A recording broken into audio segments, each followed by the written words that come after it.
So in Kwanzaa, when someone says Habaragani, you speak the principle of the day.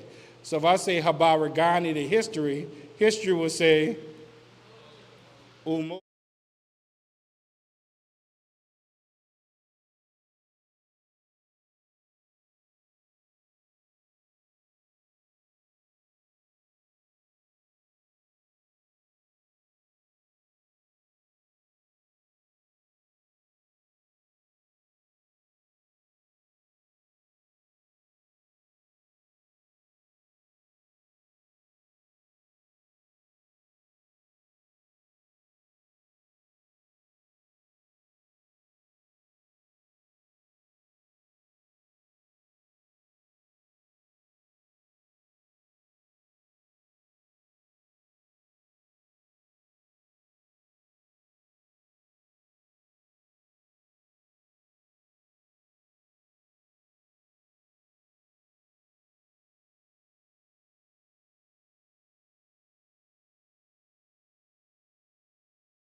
Fannie Lou Hamer, Ashe. Zoringer Herson, you know what I'm saying? Sojourner Truth, Coretta Scott King, Ashe. Ashe. We pull our base for Harriet Tubman and all those freedom fighters and Ida B. Wells and etc. Ashe, Ashe. Now, we like pull libation for our freedom fighters and heroes, but we all pull libation for people in our personal lives. So that's our grandparents, our great-grandparents, our parents. It can be anybody, it can be a cousin on the other side. So we call their names so they can continue to live on this side. So what name would y'all call out right now? Ashe, Ashe, Ashe, Ashe. Ashe, Ashe, Ashe, Ashe, Ashe, Ashe, Ashe, Ashe, Ashe, Ashe, Ashe, Ashe. So we pull libation for these ancestors. Now, there is a sister who I'm blessed to work with. Her name is Minister Denise Graves. She was our administrator for the Congo Square Preservation Society. And she always pull libation for those who are here or are yet on their way. Because those kids and grandkids, they will inherit the world that we create for them now. So we pull libation for those that are on their way, remember that we have a commitment to them. Now, she uses the term that you gotta be shoulder ready, meaning we heard the story that we stand on the shoulders of our ancestors and our giants. So your shoulders your head gotta be held tall. Your back has to be straight. You have to have the weight of those that's gonna be coming after you and put on you. So we wanna pour libation for those who are on their way, for those who are coming, for those who we're gonna build a better school, and etc. So do we agree that we want to pour libation and we're going to be and create a just world, Ashe, a more equitable world, Ashe, a more loving world, a more compassionate world?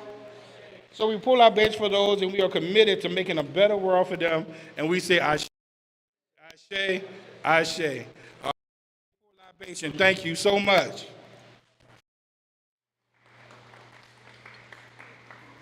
So anytime, I'm always ready to do this. Finds a way to move around.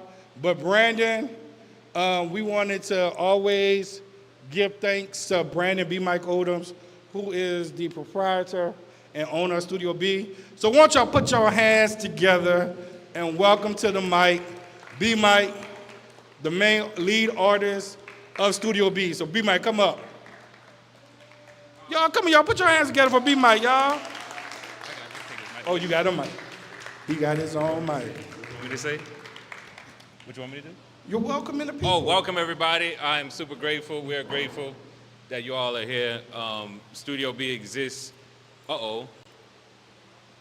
Let's put that one to the side. That one's out of commission. Elton, grab that bench right there. Let's put that one to the side. I built those benches, so that's probably why that happened. I'm not we're grateful every chance we get to open up the doors of this space, especially for reasons like this where we have a purpose to bring people together. We're grateful for young Baba Malik, No Nola Tours. If anybody is visiting here, if anybody got friends visiting and you want to get a historic tour of New Orleans, specifically the Treme or the French Quarter, that's the guy to talk to. And I'm grateful that he challenged us 8 years ago, you said, even though he said that didn't count, but I believe all 8 of them counted. He challenged us to do exactly what we're doing here today, saying, hey, we have space, we need to, because he was challenged by some of the elders in the community that said, how do we continue to make sure that we're recognizing Kwanzaa collectively? And we felt this was a space to do so, and we're grateful that he challenged us, grateful that you are here, and I will pass the mic back to you. Thank y'all so much. Give it up for B. Mike, y'all. If there's anybody that just came, feel free to come and sit down in any of the seats. We have seats in the front. So if you have arrived, feel free. We are all family. We're all community. So feel free to come and sit down and etc. So how many of you have seen or participate in a Kwanzaa ceremony? Anybody in an official Kwanzaa ceremony? How many of you have never seen or participate in Kwanzaa? How many of you? So we are always very, very specific in understanding that a Kwanzaa and the history of Kwanzaa, and knowing that some people may not know what the history of Kwanzaa is. So Kwanzaa was developed. Baba Luther, how are you? Come on, Baba Luther, come sit down. So we have Baba Luther, our drum master of New Orleans, here with us. You know what I'm saying? He will be with us Sunday, drumming here in this place, in this space. But we want to acknowledge that Kwanzaa started in 1966 by Dr. Malana Karinga. Dr. Karinga is still with us. Dr. Karinga, as he looked at the holiday season and the festivities, he noticed that there was an absence of black culture. He noticed there was an absence of true black celebration. So what Dr. Karinga did is he studied, as a PhD and a doctor, he studied the celebrations on the continent. What type of celebrations did Africans traditionally had on the continent?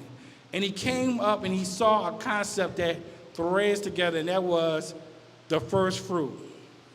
That these Africans would celebrate the harvest with the first fruit. So Kwanzaa, with one A means first fruit.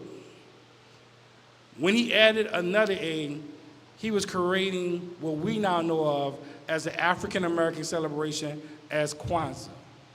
Kwanzaa is not a religious observance. You can be Baptist, you can be Catholic, you can be full gospel, you can be Muslim, you can be Hindu. Anyone can celebrate Kwanzaa. Kwanzaa is not a religious observance, it is a cultural observance.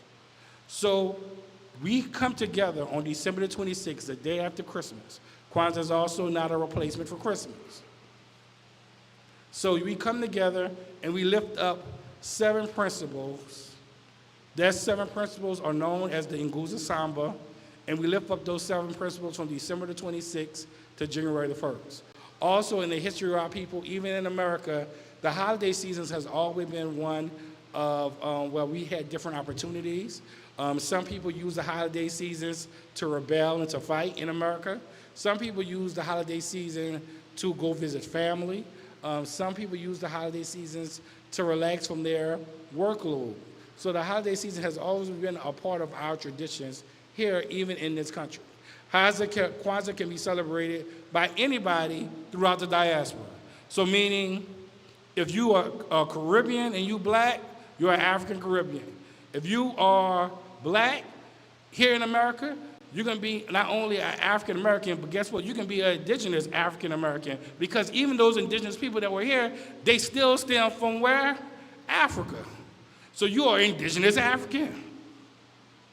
If you are black in Jamaica, you are African Jamaican. So Africans in Europe, Africans in China, Africans in Canada can all come together and lift up the principles of Kwanzaa.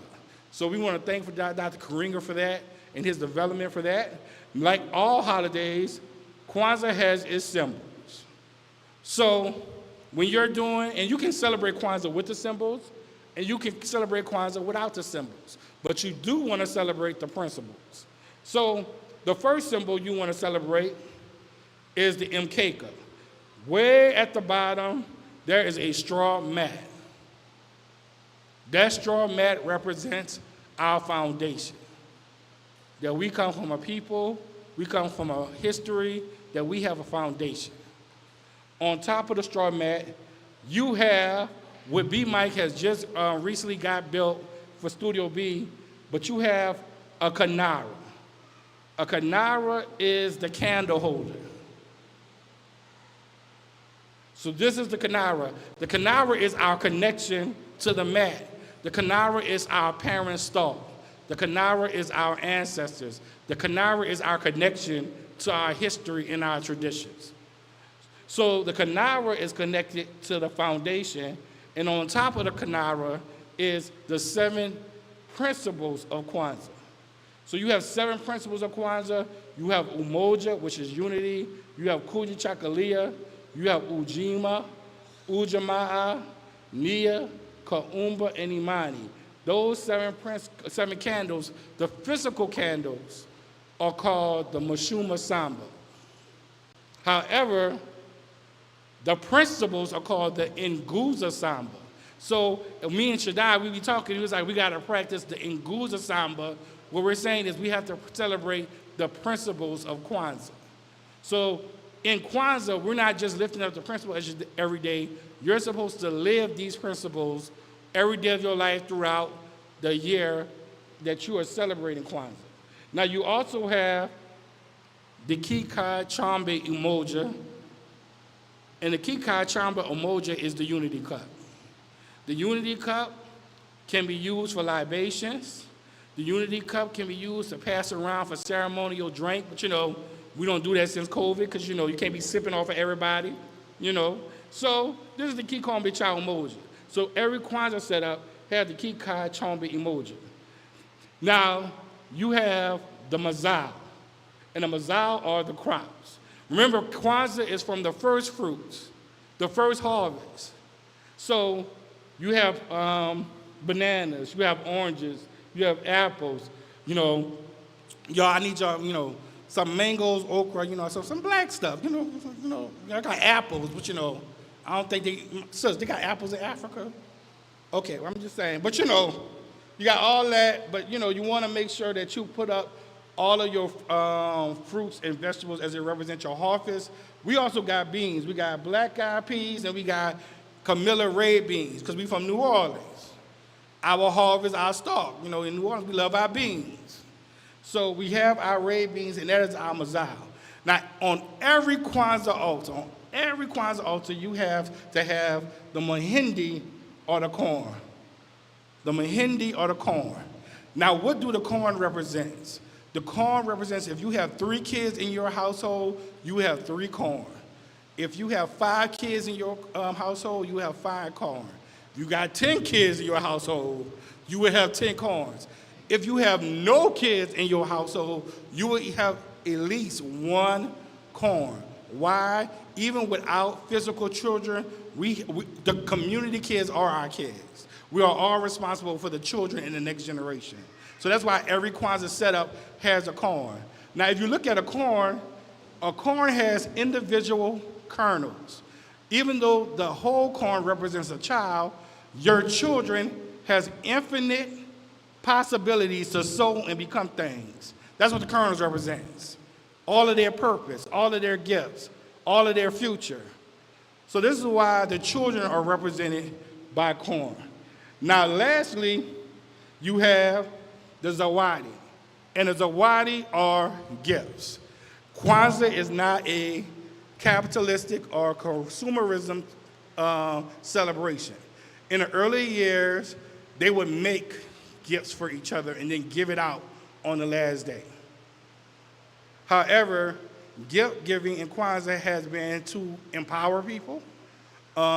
It's also, as it geared towards children, rewarding them for what they did in the year. Now, as a child, you don't get gifts in Kwanzaa just because you're a child. In Kwanzaa, you talk to your parents, you say, this year, I'm going to wash the dishes every Thursday. You say, I'm going to wash the dishes every Thursday. I'm going to get good grades in school. The whole year, you wash the dishes, you get good grades in school, and at the end of the year, because you have met your commitment, your parents will reward you with Zawadi. We have a friend, they're always talking about starting a business. At the end of the year, we was like, look, we're going to come together and we're going to bless our friend. We're blessing them with that. So Kwanzaa gift giving has distinct purposes of empowering somebody, impacting somebody. You also going to give black art. You can give, you can empower somebody with education, but it has supposed to be a purpose or a meaning behind the gift giving in Kwanzaa. Or you can go back to making gifts for your family, and y'all can make homemade gifts, and y'all can swap them out with each other. So all of this is a part about how you continue to support and bless each other as a family and as a community. Now, guess what? If you don't have any of these, no candles, no Kwanzaa, no mat, you still can celebrate Kwanzaa. How can you celebrate Kwanzaa without the setup? You just want to take time out your day to lift up the principle of the day. So at dinner, you can talk to your kids about Umoja. The next day, you want to talk about the next principle. So everyone has the opportunity to participate and lift up the different principles of Umoja, which is unity, and all the principles in Kwanzaa. So we cool, we get that, we understand? We're good. So I wanted y'all to have some type of foundation of what Kwanzaa is and what it is not, so we can all understand how and why we celebrate Kwanzaa. So y'all, so give it up for Dr. Karinga and the principles and the symbols of Kwanzaa. Now, I think I did it, but I just want to make sure we go over the 7 days of Kwanzaa. Umoja, the first day, is unity. It is represented by the black candle. Now, guess what? We all still learning. And I learned yesterday that in Kwanzaa, you're supposed to start off from the left, the closest left, and then go right. So the next candle is a red candle, and it's Kujichagulia, which is self-determination. Now, the colors of Kwanzaa, black, red, and green, is not only Kwanzaa colors, but also it was given to us by Marcus Garvey, Mosiah Garvey. How many people know that the last place Marcus Garvey was in America was the city of New Orleans? Anybody know that? He was deported from the city of New Orleans. That's one of Mama Jen's favorite stories. She said her daddy went out there. They say so many black people went out there on a port. They say, let them talk. Let them talk. They said, we don't know. And they pull out their guns, and they say, let him talk. And they said, we need to let him talk. And they said they let him talk. And like the other day, it was a foggy morning, and as he was speaking to them, he was yelling out to the crowd in the fog. He said, remember me as the ship left. So think about Marcus Garvey yelling the words, remember me, as he's leaving for the last time in America. Also, Marcus Garvey, the University Negro Improvement Association, is the largest black movement and organization in the history of America. People talk about Dr. King, people talk about the Nation of Islam. Marcus Garvey had the largest organization to date, the Universal Negro Improvement Association. So we don't give Marcus Garvey his due on his development, because without Marcus Garvey, we do not have Malcolm X, because his parents were Garveyites. So he gave us the colors black, red, and green. Black for our people, we should all be unified. Kujichagulia, self-determination, red, our blood and our struggle. Then you move over to green, Ujima, collective work and responsibility. Then you go back to the red. I like this one. I call it Ujima, ooh yeah. That's what I call it. I get real excited about Ujima, And that's cooperative economics, supporting black businesses, supporting businesses and local businesses. So that's Ujima. And then you go back to the green, Nia, which is purpose. We should always have a purpose. So then you go back to the red, which is Kuumba, which is creativity. How do we creatively solve our problems? Creativity. And then as you end it with Imani, which is faith. But the belief, not just religious belief, but the belief in yourself, the belief in your community, the belief in your people. How do you have faith to move forward, and et cetera? So we lift up those principles, and you can lift up those principles every day of Kwanzaa. Now, if you do have a Kwanzaa set up, which you can buy from the Community Book Center or the Ashe Cultural Arts Center, you can get this Kwanzaa set up, and every day, if you have the Kwanzaa set up, you can light candles. Now, typically, if you're lighting candles, the children light the candles on the Kwanzaa Canaro. So our first day is Umoja, which is unity. Lil one, hey, how are you? What's your name? Oh, well, come up. You want to come up? You shy? Don't make her come. Don't make her not come up. She good. Well, I was going to ask you, do you want to light the candle? You want to light the candle? Okay, well, you don't have to say your name, but you can come and light the candle. Now I'm going to ask your mama, you don't want to light the candle? She said, you want to come with your mama? Okay, your mama going to come.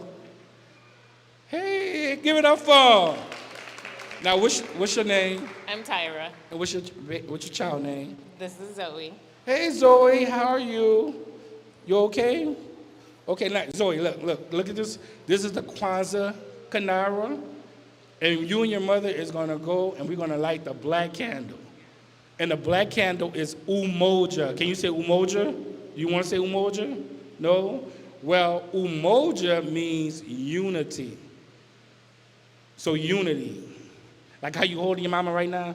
Unity. Standing strong together. So come on, we're going to come over here and light the candle with your mom, okay? The other way? Or... All right, this way right here.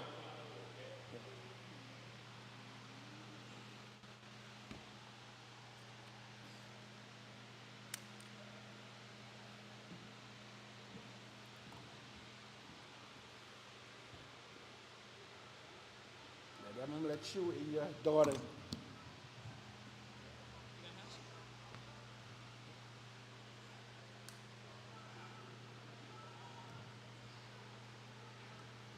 Y'all give it up for Zoe.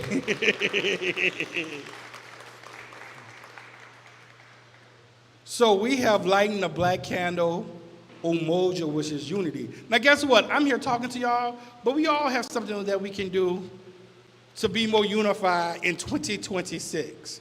So this is where we get into more of a communal conversation, Umoja, unity. What does unity look like to you? What are you gonna do different in 2026 that is more unifying, that builds community and et cetera? Liz, you have anything you wanna talk about Umoja with unity or anybody? Shaddai? Umoja, unity. You got anything? Erica? Come on, no, come. You got to do it in the mic because we got to hear you. Look, they got the mic right there.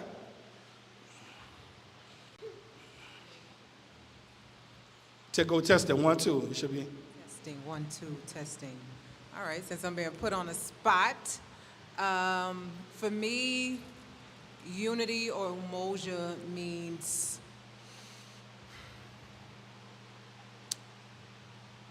the right people, because I don't want to say everybody, the right people meaning like-minded individuals playing their role and doing what they're supposed to do, they're fulfilling their purpose for the betterment and development of themselves and for the collective. Okay. Now, I'm going to tell y'all, Africa is a place of enormous diversity. And we don't have to agree to be unified. One of the biggest problems with our community is we think we have to agree with everything to be unified. We don't. But we have to agree not to attack somebody when we don't agree with how they decide to go about their form of unity. Does that make sense? That makes sense? So we have to realize that unity doesn't mean that you're going to agree with everything that everybody is doing. Unity means that if they're doing something positive, now I ain't the negative. Now they wrong. I'm gonna call you out. I'm gonna be the first person to be like, you know you wrong. But if they're not wrong and it's just a different method than what I would do, I would shut up and be like, look, I don't agree with that, but do you? So we got Erica, unity, Umoja. You know, how do we get to a place of more unity, or what is your definition, or what are you going to do in 2026 to have Umoja, which is unity? Good afternoon. Again, my name is Erica. Thank you, Malik, for asking. And Future Dr. Witt. yeah, we working on it. In 2026. We stressed out, yeah, but it's coming. But I was going to say unity in history, so coming together collectively to push together for our history, to save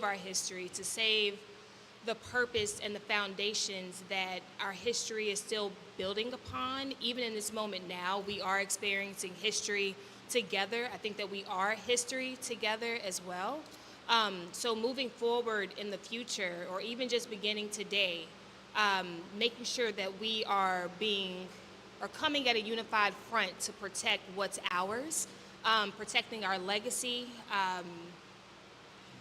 and the unity for that. For 2026, I'm a museum professional, so in 2026, I am hoping to bring King Tut to. You will. I am Yes. bringing the legacy of King Tut to Southern University at New Orleans Museum of Art. It'll be the first time that an ancient Egyptian exhibition will be mounted at a historically black college and university. And I want to do that for my community. We typically see Egypt being represented in white-leaning institutions. I want to be the person to make that change. So 2026, that's coming. Thank you, please. Suno giving that first ancient Egyptian exhibit for HBCU. That's big, y'all. Give it up for, that is big. I will be at that exhibit. You know, we got a lot of Suno alums. My mama graduated from Suno. My aunt graduated from Suno. Shout out to Southern University at New Orleans. Suno professor, so let's continue the great work of what you're doing to build up Suno. So anybody else, unity, and it can be something small. You can be like, hey, you know, I'm not going to cuss them people on usher board number 2 no more at the church no more. It can be something small, but you got to work on it. You got to do the little things, you know. You got to start with the little things. You know, if you at church and that one person, or that, you know, at work, they got that one person that get on your nerves, and you don't talk to them. So how in the new year you going to be like, you know, I'm going to try. I'm going to try, you know, at least in January, February, and see how this works. So how do you start to build those little steps in unity? So we got my brother here. What's going on? Hi, everyone. I'm Jeremiah. Umoja, unity. For me, a key theme that I've embarked on in 2025 centered around understanding blackness, around understanding the principle of us all being unique individuals and we all walk in our light. Unity is us accepting that, as you mentioned, everyone has an opportunity to walk in their light and do what they are meant to do, be who they are meant to be. Umoja, unity, is us all stepping up to do that and show up for one another as we do that. Because we can make the world, we can make our problems, what we deal with, whether it be food security, whether it be housing, whether it be having daycare. If we are community, if we are union, if we unionize, then we have more power than we do alone. That's powerful, brother. Thank you so much. You know what I'm saying? And he said some very powerful words. Give it up for him, y'all. Because as resources are becoming less lack in this country that have so many resources, how do we unify to support one another? How do we unify to make sure that mothers can have resources where we're watching their kids? Because, you know, before we got into major society, black folks had unified and built their own systems to take care of things in their communities. Grandmothers took care of children, and that was the nursery. The church helped sponsor people's scholarships, and that's how people got through college.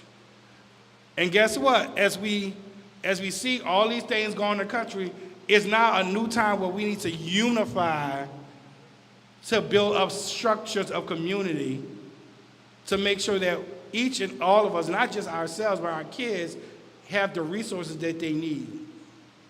So unity is a resource. And a lot of times we don't realize that unity is a resource as we work collectively together. Maura, who's next on the mic? Anybody? Yeah, I called y'all Maura. Oh, my aunt is over here. She got her hand up.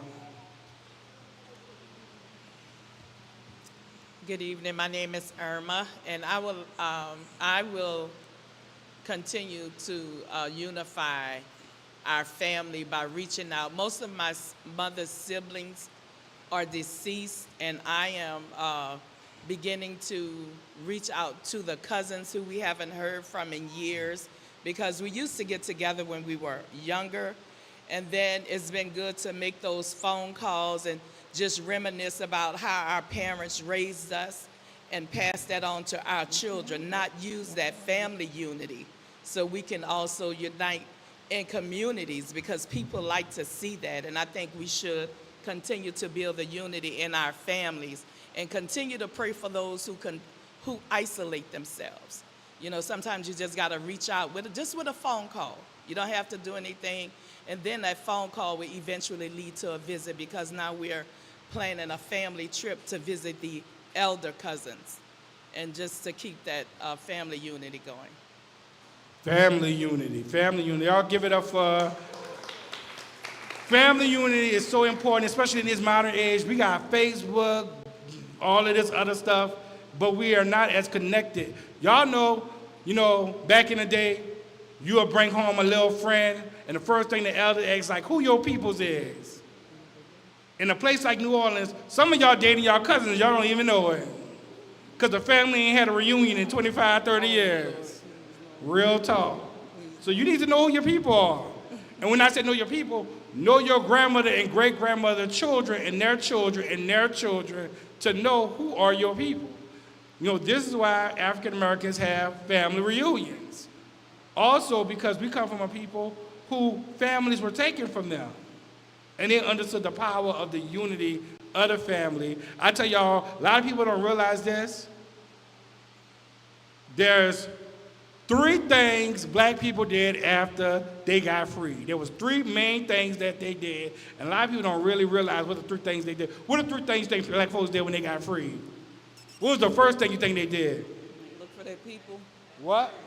They look for their people. What? Look for family. They did look for family, but they had something else that they did. Bought land. But no, they didn't buy it. They had no money. They gave themselves last name. Some, but they didn't do that. The first thing couples did was legally got married. The very first thing they did was got married. Because they was like, nobody gonna ever separate me from my man or woman ever again in life. Second thing they did, they built institutions, they built churches. Spiritual faith. Third thing they did inside the church, what did the church become? The schoolhouse. Those are the 3 things they know they needed. Everything else, land, work, labor, they can handle that. They've been doing that. But the first thing they did was got married, legally married. They went to the courthouse and got married, unifying themselves together. So unity is so, so important. Our brother Brandon, he's like a big symbol of unity.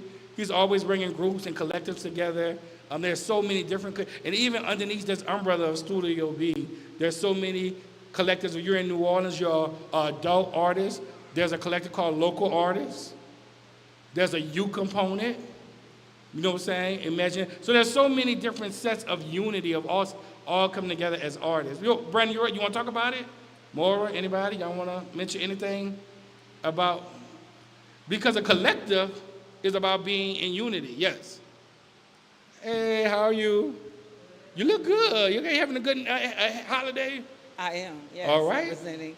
I was just going to add that I think in today's world and the way and the things that we're dealing with in society, that when I think of unity, I'm thinking of finding ways to be more unified. Yes. Creating unity you talked about, but actually looking for opportunities to create unity in our communities and our families.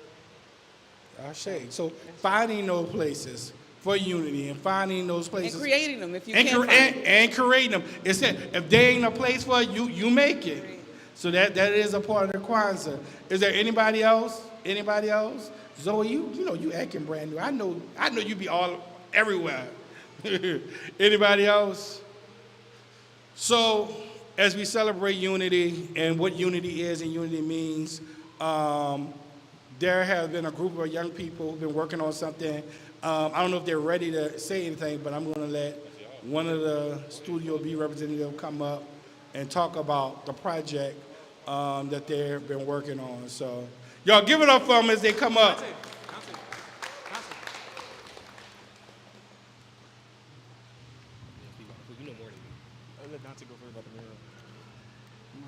Y'all look like Jodeci. All right.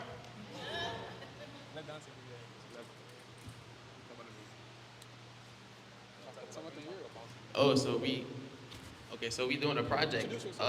My name is Dante. I'm an artist. This is his. My name is History. My name is Jelani. But yeah, we doing the project, and we was like going around the principle Umoja, which is unity. And so this was my first Kwanzaa, my first time learning about Kwanzaa. But we did the mural outside on these little doors, sliding doors right here. The other team, they did the wood cutouts that goes along the railing. And they did the wheat paste. They did like the media, took photos and stuff, and they did a wheat paste on that building right there. Talk about your piece. Talk about your piece. Oh yeah, so we did the mural. So I was a part of the mural project, and I kind of did like two hands grabbing the watermelon because it interacts with the door, like splitting in half. So it's two hands grabbing the watermelon, and then it's like when you open and close the door, it's like pulling them apart. But it shows the unity of like sharing food, because sharing food is like a universal thing of like unity. And I guess you could say we did it's watermelon because it's the Kwanzaa colors, it's black, red, and green.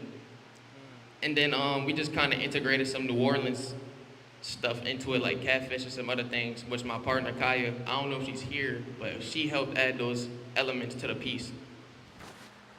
And Y'all can talk about the wheat paste. Yeah. We worked on the wheat paste, me and History and a few other people.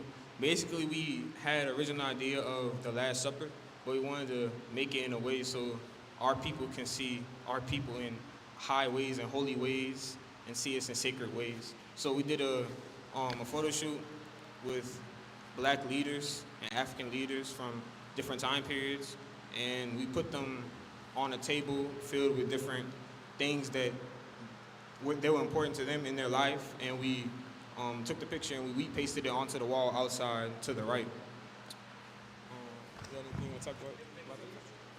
Yes, it's. Oh, What happened? What's really my input? It was a not a long process, but I think it was worth it in the end. And I think when y'all see it, it definitely shows our growth and how we worked as a team together. And yeah. Yeah, but it was fun doing the overall project. It was very fun doing the artwork, and they was learning something new doing wheat paste, which that was learning something new. So I guess you could say we all learned something new. And I feel like with Kwanzaa, with unity, I feel like we need to show each other more love and more grace for where we at so that we could get to where we trying to go. Give it up for these young artists. Give it up for them. So proud, young artists in New Orleans doing something and doing a lot of great things. I'm going to ask Elizabeth to come up at Studio B. People see me up here, they may see Brandon up here, but we have a whole team, Elijah, Hannah, Liz, Kaylin, who make everything work and shape.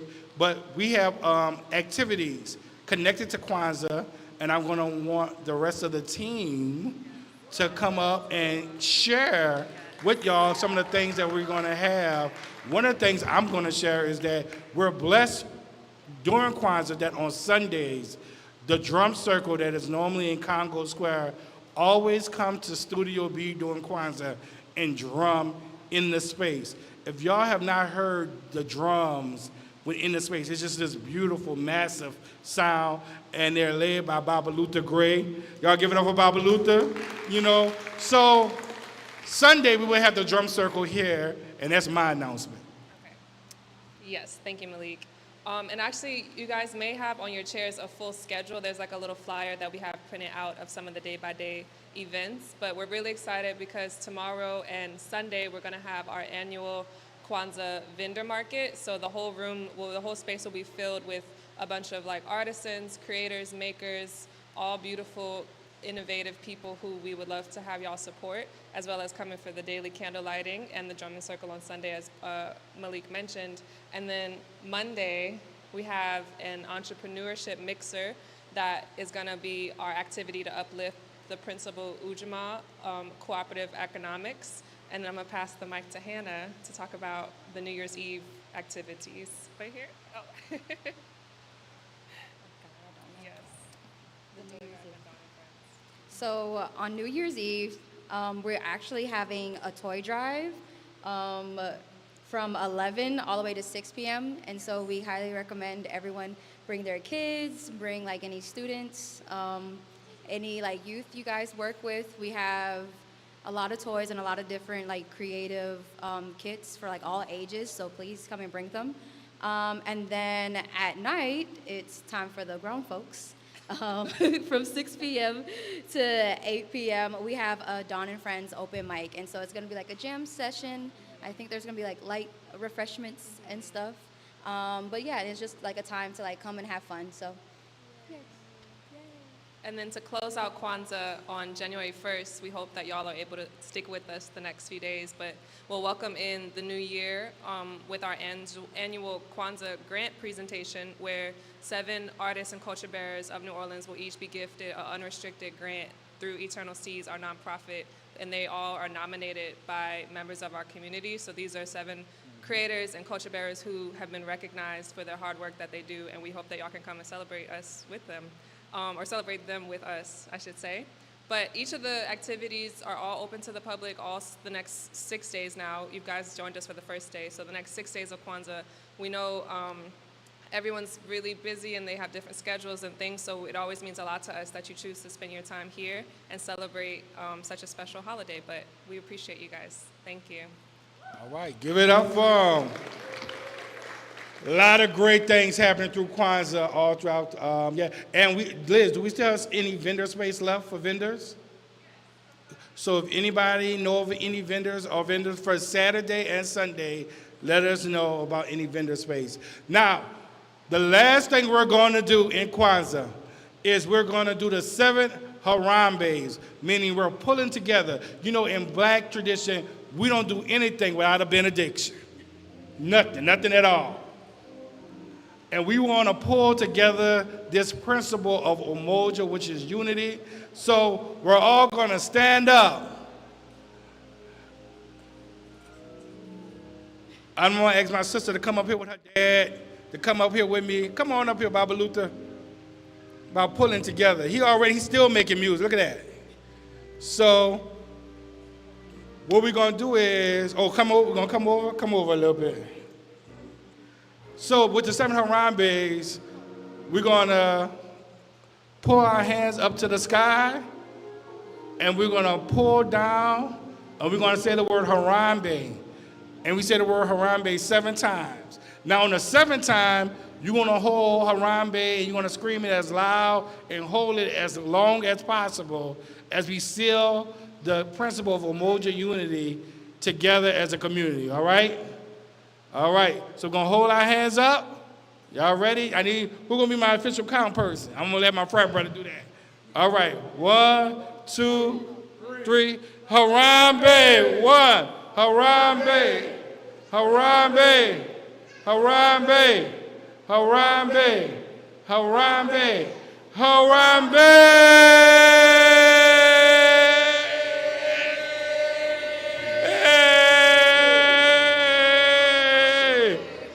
Happy Kwanzaa, Habaragani. Please join us for the rest of the week. Thank y'all so much. If y'all got some gumbo or something left, holler at me tomorrow. And I'll see y'all tomorrow. All right.